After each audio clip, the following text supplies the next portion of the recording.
I'm Frank Yosa, and welcome to another nightly edition of the WheelEstateCam here on blog.franklyrealty.com. So make sure to subscribe to the blog and also to the YouTube. You can subscribe to the YouTube channel. Anyhow, today I'm going to talk about what I call the Vegas odds system and how we go about helping customers put in offers on a house. The number one question that people ask me is, what would you do if you were me? What should we offer here?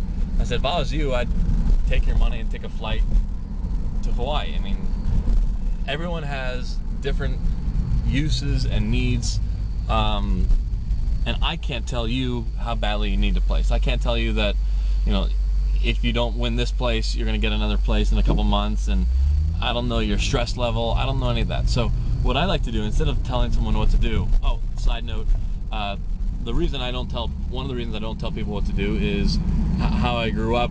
I learned a lot about real estate through my mother, and one of the things she told me was a story about how she was about to buy a house, and the real estate agent was leaning over her shoulder and kept on saying to her, "Oh, you should put XYZ price. That'd be a good, fair price. You know, good.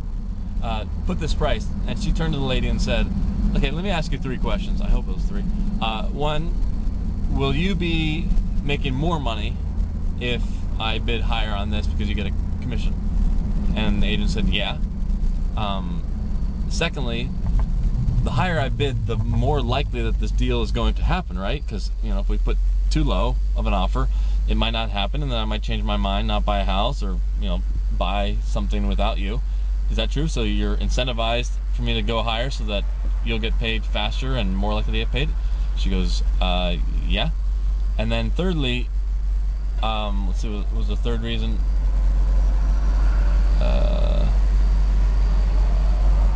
Will you be sharing in my downside risk? So she asked the agent, if I lose money on this great deal that you're telling me to put in, will you give me back your commission or share in the downside risk? And the agent was like, no, not really. So basically, that's when my mother said to this agent, you know, please be quiet, because you're not helping me at all.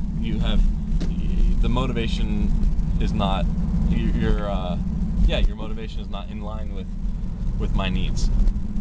What I try and do is instead give you this Vegas odds system of giving you recommendation, but allowing you to decide, the purchaser to decide how risky they want to be. As far as the motivation of, you know, fluffing it up to give you a higher price, yeah, actually it is pretty easy. I could do it, and I lose a ton of deals by not being aggressive enough, by not telling people to go higher. Oop, there's a cop. He probably would not like that. Slow down. So anyhow, what I do is this Vegas odds. So how do I make money? I make money by helping customers be as aggressive as they want to be, not steering them higher, and then I get referrals from that client who sees that I did things that help them get an extra 10, 15 grand. They then refer me to other clients. So I make my money that way, not by that extra incremental couple $1,000 higher offer. So what I do is the Vegas odds system, which is, let's say the house is 500K, I will do an analysis. It can take anywhere from 2 to sometimes 5 hours if there's a need to go inside the other units that are for sale and do a heavy amount of research on everything from, you know, what the property sold for 5 or 10 years ago compared to other units, and do some ratios and stuff like that. Do the Frankly CRA, which is the background check on the listing agent, to see how they fared in the last 10 deals. That gives a huge amount of information.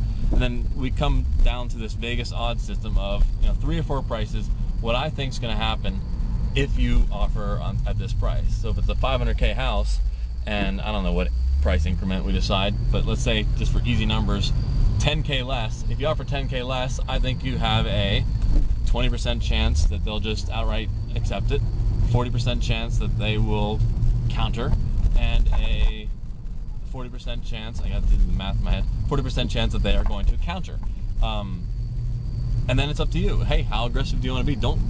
I'll give you as much information, and you'll get tons of information, both analyzed and raw data, that you'll be like, "Whoa, I thought I could do all this stuff on Zillow."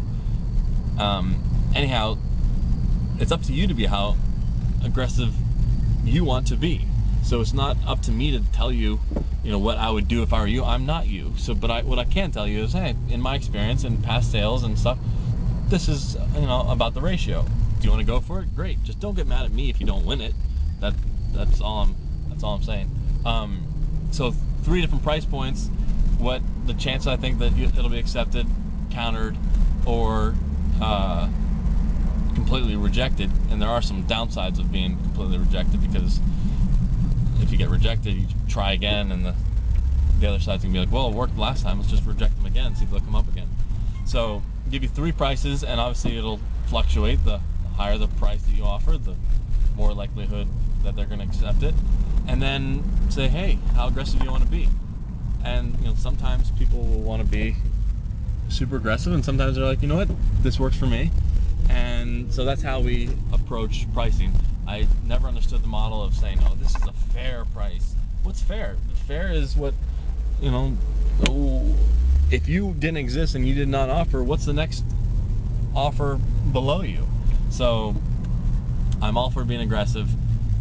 There's a certain point, though, if someone is too aggressive, it's just not worth my time. If I think that, I had this one investor that wanted to put in 30-40% lower offers on dozens of properties at a time, and I did research on the last 500 units that had sold in that area, and not one had sold for anything remotely near that.